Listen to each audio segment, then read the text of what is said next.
All right, how's it going?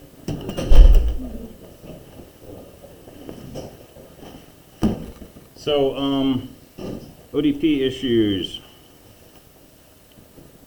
Got it worked out. So let's take a look at yesterday's and today's.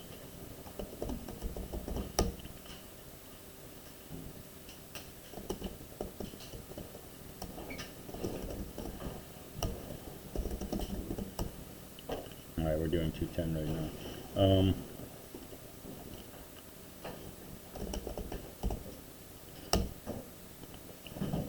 So the goal of yesterday's ODP was you're given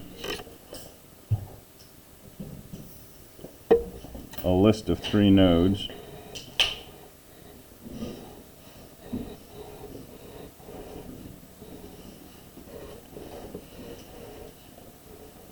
And all we know is that they look like this. And the goal is to delete the middle node. So we're writing a function edit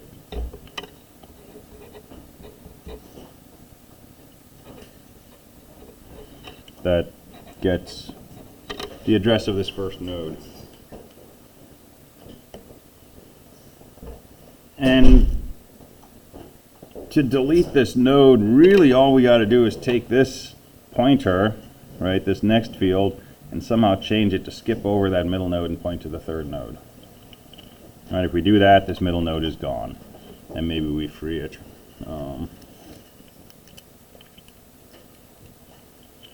So one way to do this,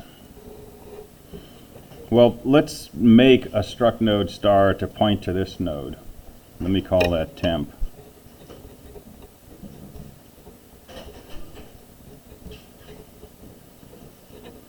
And I can set that equal to this node. Well, how do I find the address of this node? Yeah. Pointer.next. Pointer.next. But actually pointer arrow next. Right, sorry. Right, because pointer is a pointer to that. So basically the next field of this pointer node, that's the address of this. So I'm going to label this temp. And I'm going to note for myself that this is pointer arrow next. And now this is temp arrow next.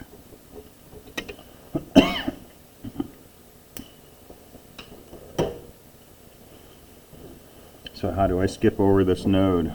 Really, I just want to change pointer arrow next. I want to change the value of this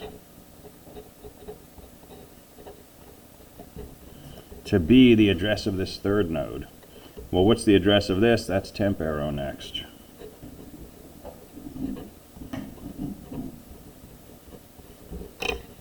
That'll adjust that pointer, and then if I want to be clean, I can say free temp.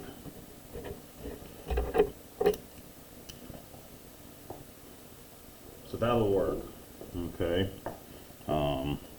But this can be confusing. And here's one way that it used to confuse me when I was learning this.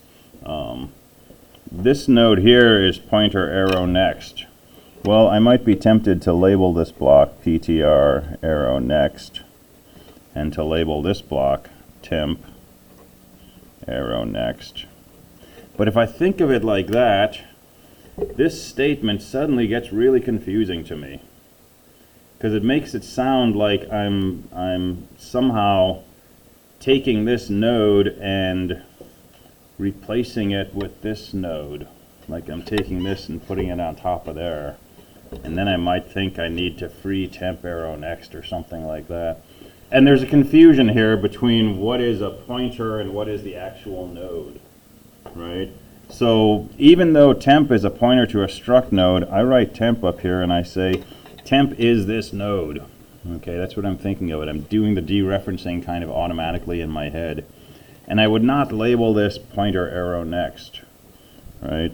I would leave that. That's a field inside this node. Temp arrow next is a field inside this node. When I say pointer next equals temp next, I'm really saying this piece of this node should be set equal to whatever is in this piece of the node. That's what I'm actually copying. I'm copying this little half block's value right into there. But that's not confusing at all at first, and then a little confusing, and then not confusing, and then horribly confusing, and then at some point not confusing at all unless you think about it. And it's just one of those, it's like walking. You know, walking is terribly complex. If you really think about how to walk, you can't. Because you got to do all these things, you know. It's kind of like that. So you know, keep making pictures and keep labeling pictures and keep thinking about what's going on. And as we start doing more with GDB, that will probably help with this question of like, well, is temp a number, or is it a node, and is it temp dot data or temp arrow data, and all that sort of stuff. But don't be distressed if it's flopping around a little, because it takes a while to settle down. All right, so I call my argument n instead of PTR, but that's basically. All right, but there's other ways to do this that are potentially less confusing, and less confusing is good. So here's PTR. We're given that. It points to this. It points to this. Well, I can make, you know, a temporary variable.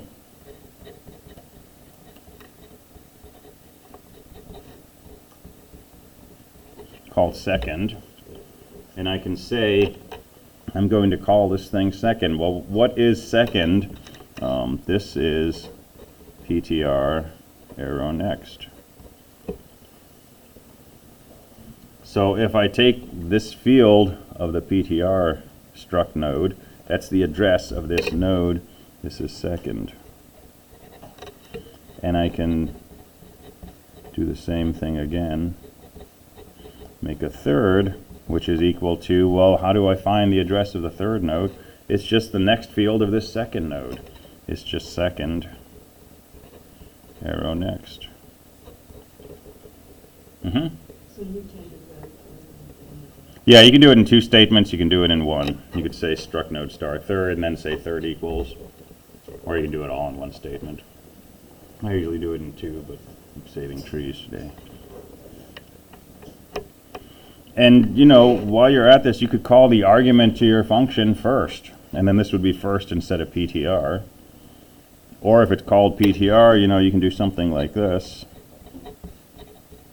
Struct node first, pointer to a struct node equals PTR. Well, now I've got two things pointing to this first node. One is called PTR, the other is called first. And down here, instead of saying PTR arrow next, I could say first arrow next. And now I got some patterns going.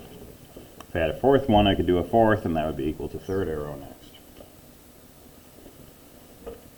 And this will be really, really useful when we start talking with trees. Because with lists, we usually have, you know, 2, maybe 3 nodes that we're concerned about. With trees, we might have 7 or 8 nodes that we need to keep track of and manipulate to do something to a tree.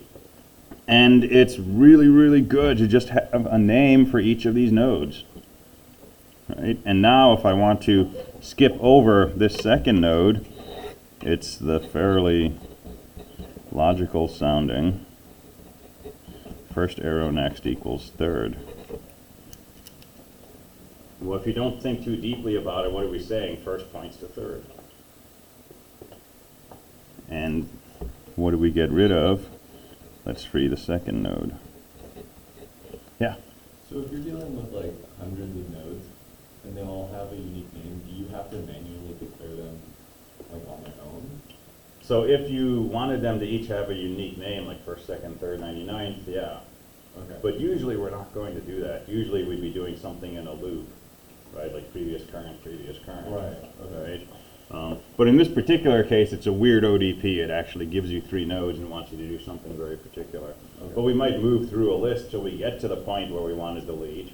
Okay. And at that point, we might have, you know, previous current next or first, second, third.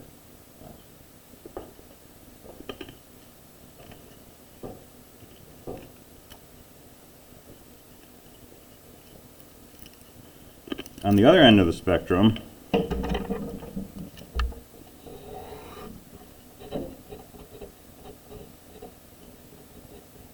PTR arrow next should be second arrow next. Well, second is PTR arrow next. So PTR arrow next is really PTR arrow next, that's second, arrow next, that's third. So this is doing the same thing as that. If this is all we write, though, we have no way to free this middle node, because the only thing pointing to that is PTR arrow next, and once we change PTR arrow next, we have nothing that points to that. So we probably still want to have something pointing to that middle node just so we can free it. Mm-hmm. For freeing, does that normally just happen automatically? It does. So on Linux, at least, and most reasonable systems, when your program exits, any memory you've allocated gets released. Okay. The issue is, number one, if your program never exits, that memory doesn't get released, right? And so if you've got a web server that's going to run for 200 days and it's leaking a little bit of memory every few minutes, you run out of memory. And the other thing is, almost in all cases, certainly in school, but probably on the job, you're going to be expected to deal with memory leaks and not have any, even though they don't actually cause problems in a lot of cases.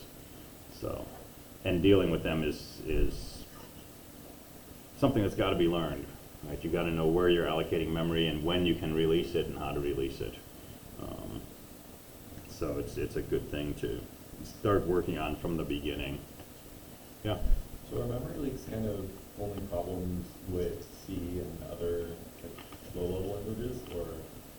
Yeah, so Java has what's called a garbage collector.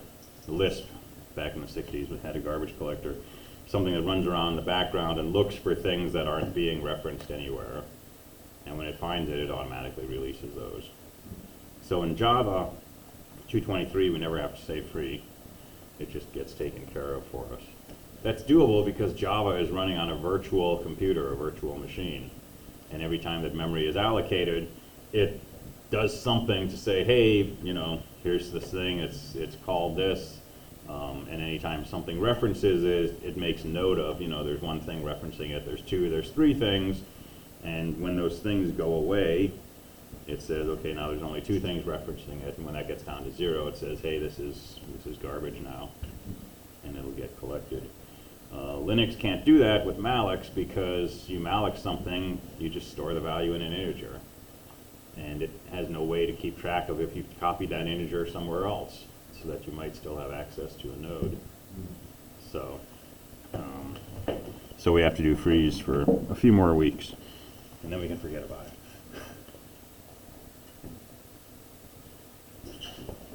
Weird question. Yeah. When you malloc something, it takes the like whatever you're mallocing and stores it or opens up that amount of bytes. Memory, yeah.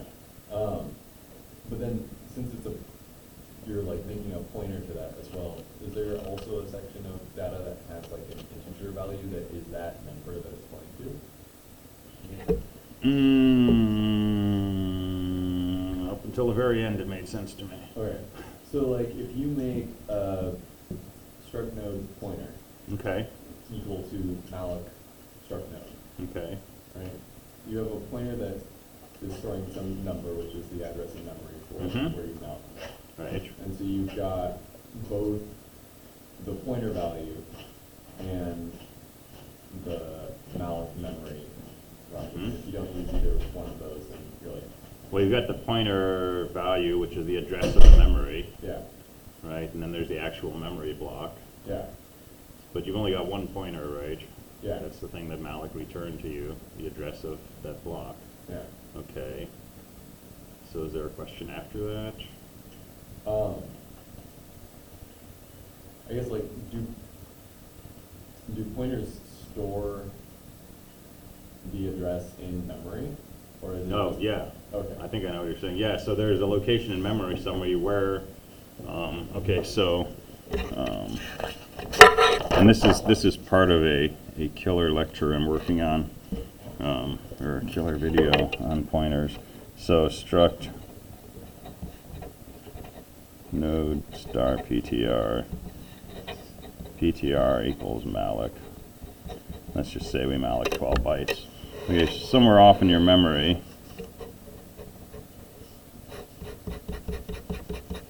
there's 12 bytes. PTR is pointing to this, right? So I don't know, this is at location, 40 through 51. There's your 12 bytes, okay? Somewhere else in memory, maybe down here at location 175,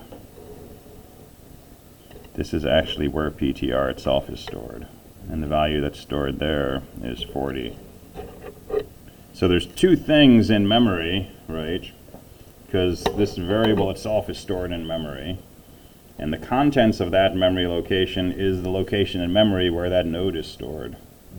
Is that kind of what you're... Yeah. Okay. So yeah, and we don't usually think too much about where these variables are stored, but we'll have to down the road. So what determines how much memory a pointer takes up? It's up to the operating system and the compiler and the linker. Okay.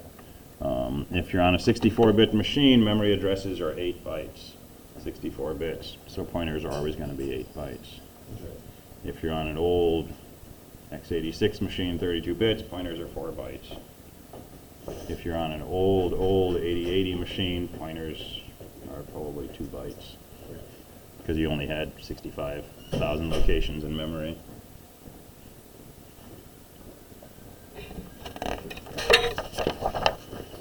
All right.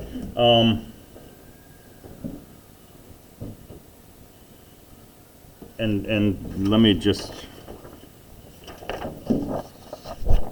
like a ghost of Christmas past, let me just warn you that the order of these things is critical sometimes, right? I cannot say struct node third equals second arrow next until I've defined what second is, right? If I haven't set second to be first arrow next, second arrow next exists, right? It's some number, but it's probably going to set third to be just some random location in memory.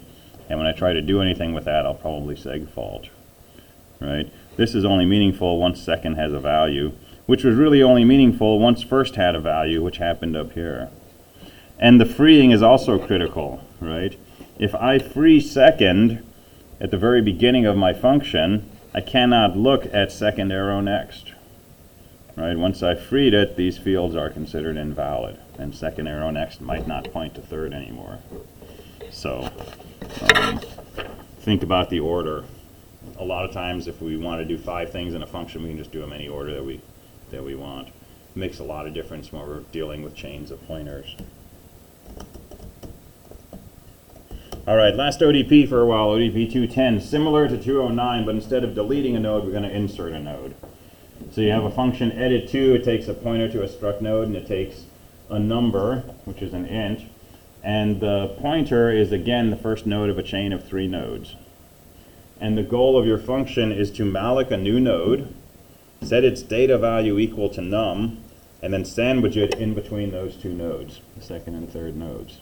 So that after your function is done, PTR points to the same first node, points to the same second node, but that now points to your new node, and your new node points to what was the third node. So that's the insert side of things.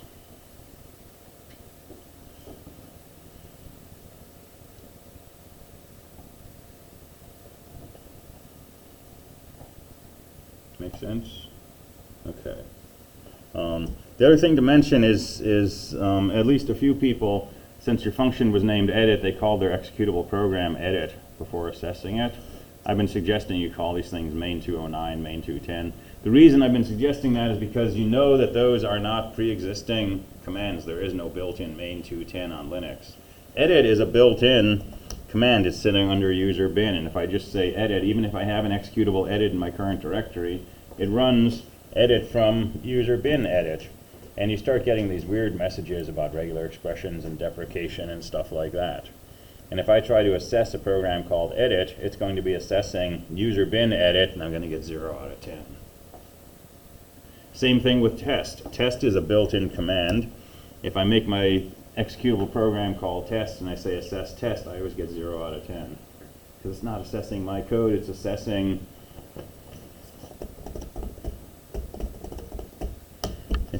this code, user bin test. So use a naming convention that is unlikely to stumble across a pre-existing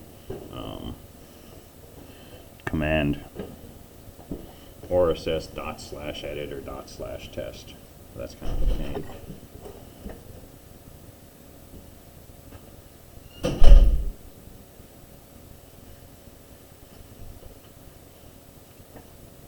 All right. So let's run through PA1 code. And I want to do this to look at how we move from PA1 to PA2. So I want to show you some sample code from PA1.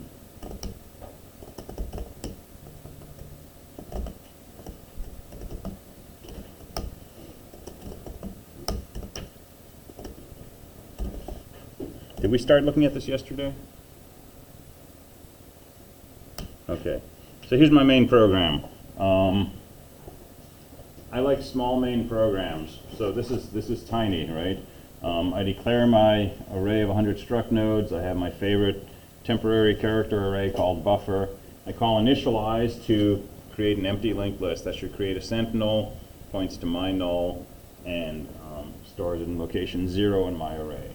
So that's my initialization. And here's my main loop, right? Print out a prompt, call fgets to get a line of input from the user. If the user hits Control D at the beginning of a line, fgets will return null. I didn't ask you to check for that, right? All you have to do is type an X to get out of your code. But this will also check to see if they hit a Control D. Assuming they haven't exited with a Control D, I call this function process, right? And process is the workhorse. Basically takes the input command that the user typed in, it takes the list, the array of struct nodes, and it does whatever the command is supposed to do. And process also returns a flag saying, should I exit? So if process returns 0, that means the user said exit, and I'll just return 0, exit my main program. Otherwise, I print a prompt and I go back and get another line of input. So my main program is a 2-line loop, right? That's kind of nice because I can write that and I'm done with my main program, yay, right? But it doesn't actually do anything until I write the process function. So that's where the heavy lifting happens. But I can build that up, one command at a time, and I don't have to change main.c. On the process calls, any reason you put 0 first, just for readability? That's just a quirk of mine.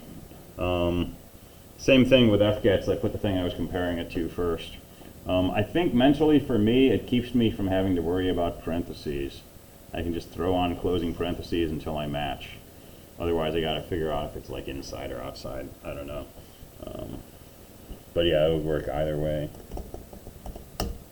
All right, so what's the processor do? Takes a string of user input and a list and does whatever it's supposed to do. Returns 0, finds the X command, otherwise returns 1. So that's a brief synopsis of it.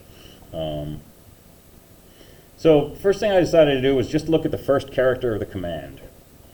Because insert, search, delete, print, exit, something else, right? I'm going to do different things for each of those. And I don't mind writing a lot of code, right? I like typing. It feels good. It's relaxing. So I don't mind redundancy here, right? So rather than just scanning with a %C and a %D and a %S, I wrote separate sections. To me, it's less confusing when I go back later because all of my insert is right here. All of my print is right here. All of my search is right here.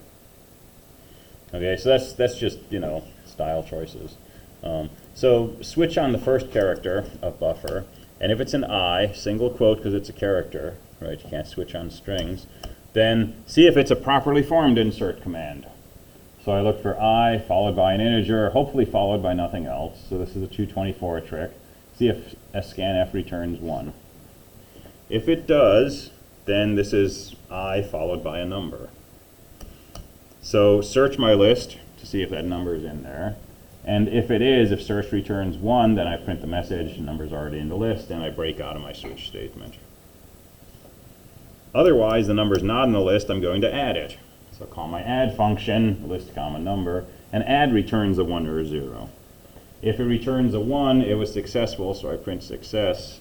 Otherwise, it returned a 0, I'm going to say no memory available.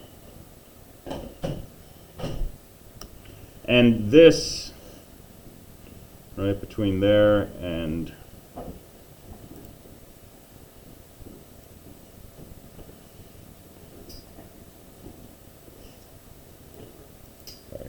between here and here, this is all part of the if scanf returned 1.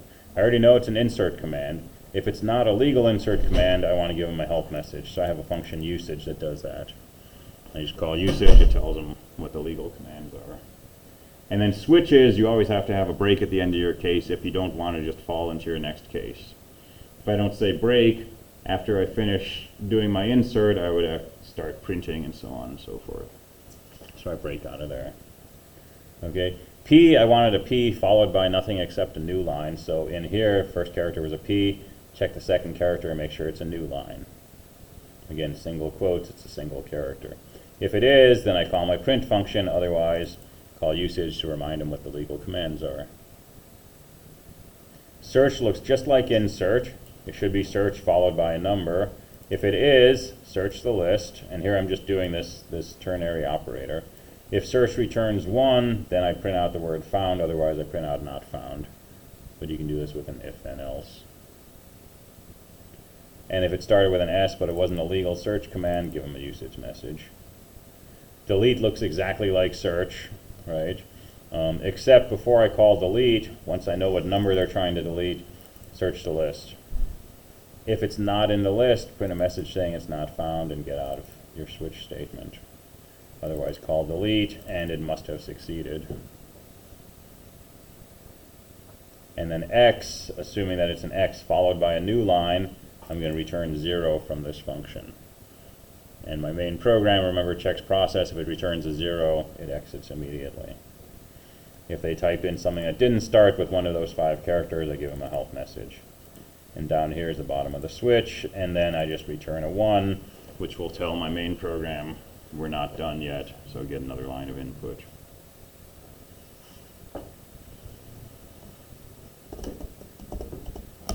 Alright, uses is just a bunch of print statements. But I have it in one function, so anytime that I want to print out a help message, I just call this function, and if I want to put in colors or make things flash or put in more entries or fewer entries, I just change it in this one function, right, and it's changed everywhere. So it makes my life a little easier. Having the code only in one spot. And then all of my linked list functions are in this file called ll.c. So ll.c, so the initialize function we've seen before, right? Set the sentinel's next field to null, mark it as valid, put a flag in the data, and set every other node's valid to 0. So that's init. Let's look at print next, right? So this is where we have to actually start doing some work. So you'll hear me say this a lot. There are so many different ways to do this. And at this point, there are ways that feel more right to me. Right? There's ways that kind of make me smile inside, and there's ways that kind of make me wince inside if I'm the one writing it. But everybody has their own ways of doing this. So you'll usually see me do it a particular way, but I've been trying to mix it up and show you other ways to do it. But let me show you what my thinking is about this, okay? And it doesn't mean this is how you should be thinking about it, okay? This is just what goes through my brain. I want to print the data in my list, and let's say this is where my list ends. I'll just call it null. And I know Sentinel is pointing to my Sentinel. I don't want to print the Sentinel's data. I want to print this piece of data, and then this, and then I want to print this, and I want to stop. Okay, so in my brain, I'm going to have something like, current. And current is the node whose data I am about to print. That's the mantra going through my head. Current is the node whose data I am about to print. So I want to begin with current equal to this, print the data. Current equals this, print the data. Current equals this, print the data, and then stop. So that tells me I want to initialize current equal to the sentinel's next field. And I want to print LL bracket current dot data. And then I want to set current equal to LL current dot next. And I want to go back up here. And I want to do that, right? I want to stop when current is equal to null. Because after I've printed this node, if this was current, after I print the data and I set current equal to the next field, current's going to be null. That's where I want to stop. And in the very beginning, when I set current equal to LL0 next, if my list is empty, the first time through, current is going to be null. So I kind of want to stop like right up here. So this might all go inside a while current is not equal to null.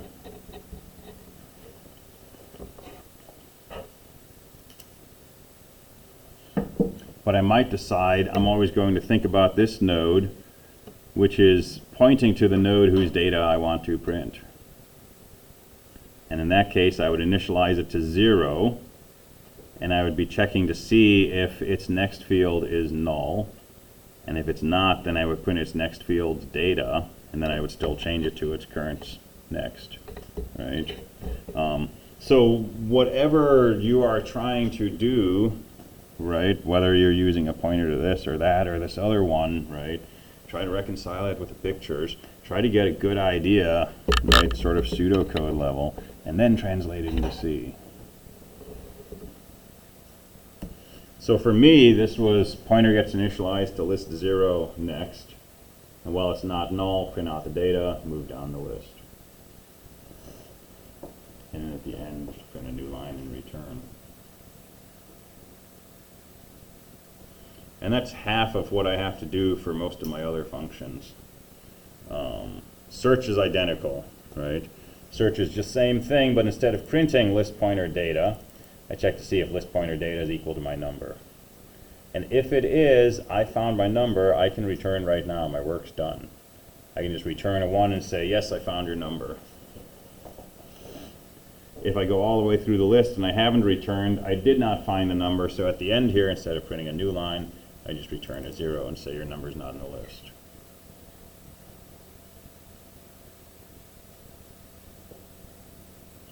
Okay, let's look at delete. Delete is a little bit different, because it's not enough to just move through your list, find the number that you want to delete, and then do something to delete it. Because when we find the number we want to delete, we need to know what the node was before that, so that we can change that node's pointer to skip over the node we're deleting.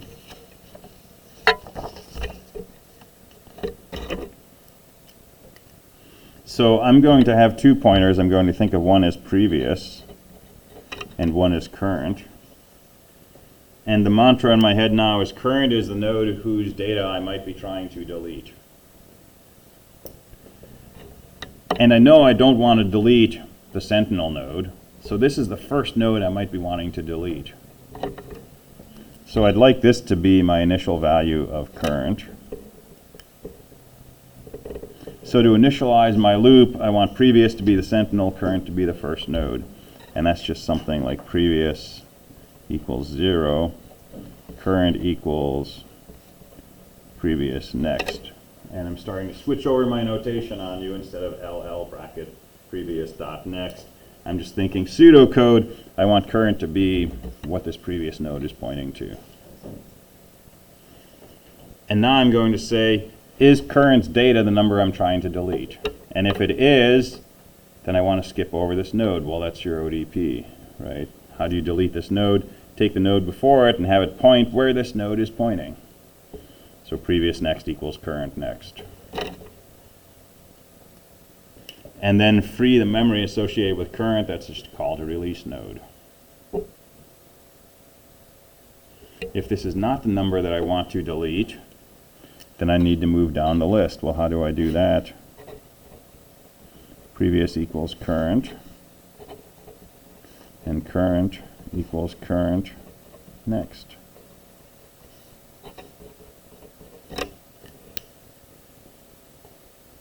Now I can get in trouble if my number's not in the list and I get to the end of my list. This is going to be previous, current's going to be null. And if I try to check current's data, I'm going to segfault. So there's two things I can do. I can put this in a while loop and I can say while current is not null. Or I can make sure the number is in the list. Before I do any of this, I can call search and see if the number is in the list. And if it is, I'm guaranteed that I will find the node before I run out of nodes.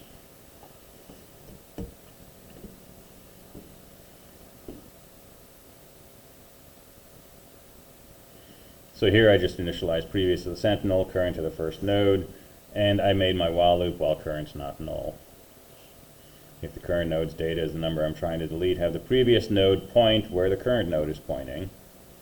Release the memory from the current node and return success. Otherwise, move down the list and go back to the top of your while loop. And if you come out of your while loop, we did not find the node, return 0.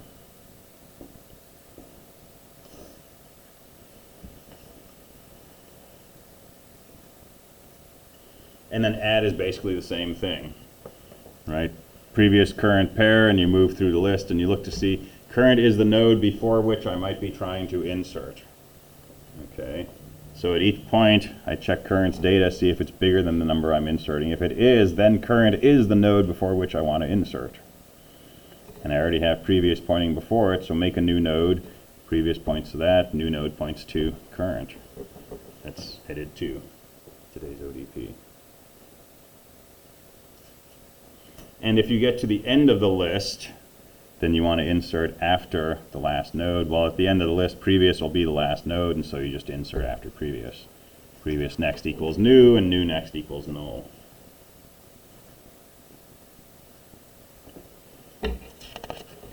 So there's different ways to do this. But I want to look at PA2 and see how this relates to PA2. So PA1, we have an array of struct nodes. PA2, I warn you in the assignment, what you're going to do is have a struct node star. And I don't know, I'll just call it list. Okay, it's a pointer to a struct node. This is what it was in PA1, because this is also an array of struct nodes. But in PA1, we defined a block of 100 entries in an array of struct nodes by saying struct node list bracket 100. Okay, here we're going to do a much more generic definition of list. It's just going to be a pointer to a struct node. So it's an array, but we're not fixing it in memory. We're not fixing its size. We're going to initialize it by calling init. And init is going to do two things. It's going to create a sentinel node that points to an empty list, and it's going to return the address of that sentinel. So after this, list will be this pointer to the first node, right? It'll be the address of this sentinel node.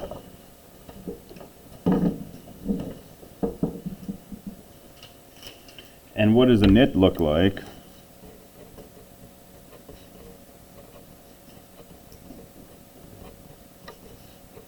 It returns a struct node star. It doesn't need any arguments. Well, it has to create a sentinel, so we're going to have to call malloc. And we're going to need to do something with that sentinel, like set the next field to null and set the data value to some flag. So we need a variable to get a hold of what malloc gives us. So I don't know, we can just make a struct node star sentinel.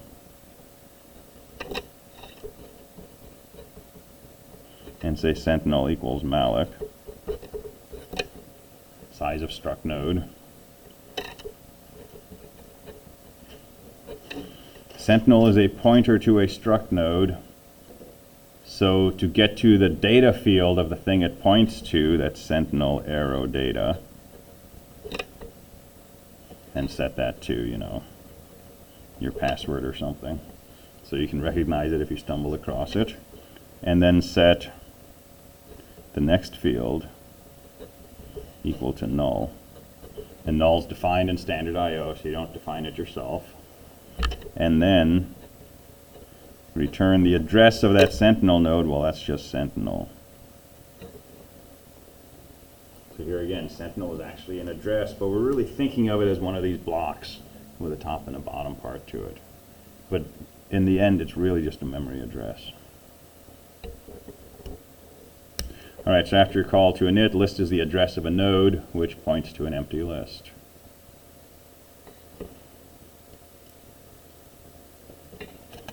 So if we want to print, we might say something like print list. Okay, so let's look at a print function.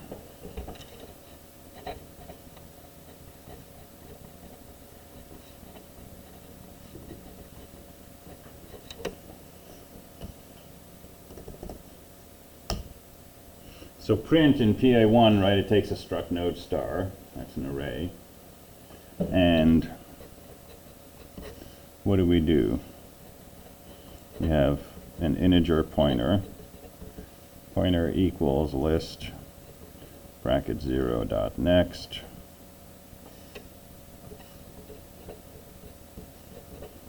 well, pointer is not in my null.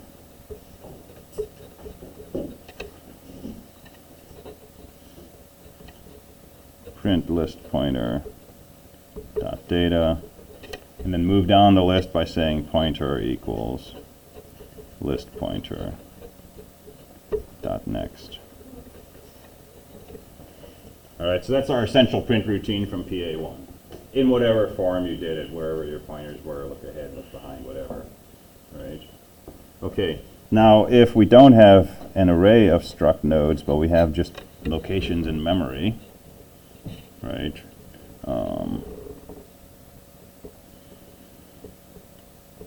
List is now the address of the sentinel node. Okay, so instead of an integer pointer, I'm going to have a struct node star pointer. And to make it point to the sentinel, I would just say pointer equals list. Here we were trying to take the sentinel's next field and store that in PTR. Over here, the sentinel's next field, since list is the address of the sentinel's next field is list arrow next. And that's what I'm going to put in PTR.